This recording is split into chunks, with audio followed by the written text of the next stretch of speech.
হনুমান আদর্শ সেবার প্রতীক।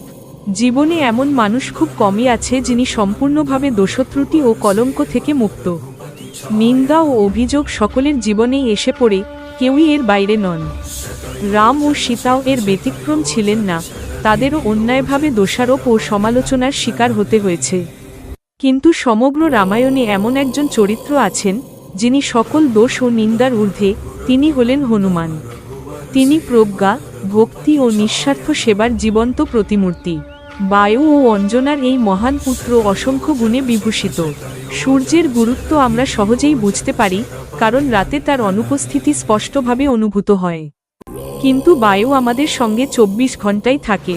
সে প্রাণরূপে, প্রাণবায়ু, আমাদের শরীরের ভেতর বিরাজ করে, তার ছাড়া আমাদের বেঁচে থাকা অসম্ভব। বাহ্যিকভাবে বায়ু নিরবচ্ছিন্নভাবে প্রবাহিত হয়ে পরিবেশকে শুদ্ধ করে। কোনো আড়ম্বর বা প্রচার ছাড়াই সে নীরবে আমাদের সেবা করে, তাই আমরা অনেক সময় তার অস্তিত্বকে স্বাভাবিক বলে ধরে নিই। পবনকুমার হনুমান তার দেবপিতা বায়ুর কাছ থেকে এই বিরল সর্বজনসেবার গুণ উত্তরাধিকার সূত্রে পেয়েছিলেন। গভীর ভক্তি ও পরম বিনয়ের সঙ্গে তিনি সমুদ্র পার হলেন, দুর্জয় লঙ্কায় প্রবেশ করলেন, সীতাকে আবিষ্কার করলেন, লঙ্কা দহন করলেন এবং রাবণের অসুরদের ধ্বংস করলেন। হনুমানের এই সেবায় রাম প্রেম ও কৃতজ্ঞতায় অভিভূত হয়ে তাকে প্রকাশ্যে প্রশংসা করলেন। কিন্তু নিজের মহিমা শুনে আদর্শ ভক্ত হনুমান চোখে অশ্রু নিয়ে প্রভুর চরণে লুটিয়ে পড়লেন এবং সব কৃতিত্ব একমাত্র প্রভুরই বলে স্বীকার করলেন। আমাদেরও উপদেশ দেওয়া হয় অটল বিশ্বাস ও ভক্তি নিয়ে প্রভুর সেবা করার এই মনোভাব অনুসরণ করতে। কিন্তু আমরা প্রায় ভুলে যাই একটি গুরুত্বপূর্ণ প্রশ্ন করতে, প্রকৃত প্রভুকে? যিনি বিশ্বব্রহ্মাণ্ডের অধীশ্বর এবং যার সেবায় আমাদের অন্তর্নিহিত দিব্যত্ব বিকশিত হয়, তিনি একমাত্র প্রকৃত প্রভু। হনুমানের জীবন এই সত্যকে স্পষ্টভাবে উদ্ভাসিত করে। রামের সঙ্গে সাক্ষাতের আগে হনুমান সুগ্রীবের সেবা করতেন, কিন্তু তার অপরিসীম শক্তি তখন সুপ্ত অবস্থায় ছিল।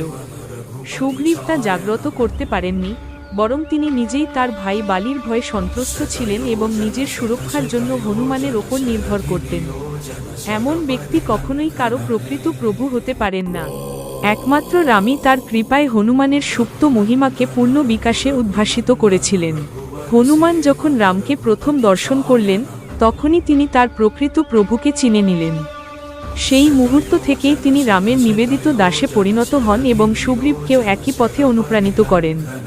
সুগ্রীব যখন প্রভুর চরণকমলে আত্মসমর্পণ করলেন, তখনই আশীর্বাদের ধারা প্রবাহিত হল এবং ভক্তির ফল তিনি লাভ করলেন।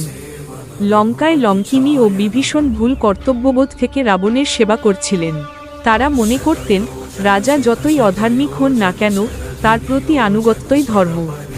হনুমান তাদের এই ভ্রান্তি দূর করলেন। সত্য উপলব্ধি করার পর তারাও রামের শরণ নিলেন।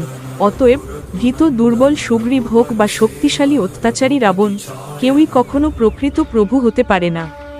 একমাত্র রামই পারেন। তার মহত্ব এই নয় যে তিনি সকলের উপর শাসন করেন, বরং এই যে তিনি তার ভক্তদের উন্নত করেন এবং তাদের এমনভাবে দীপ্তিমান করেন যে তারা যেন তার থেকেও মহিমান্বিত হয়ে ওঠে। আমাদের জীবনও যেন এই একই কৃপায় স্পর্শিত হয়ে উঠুক। এই প্রবন্ধটি শোনার জন্য ধন্যবাদ।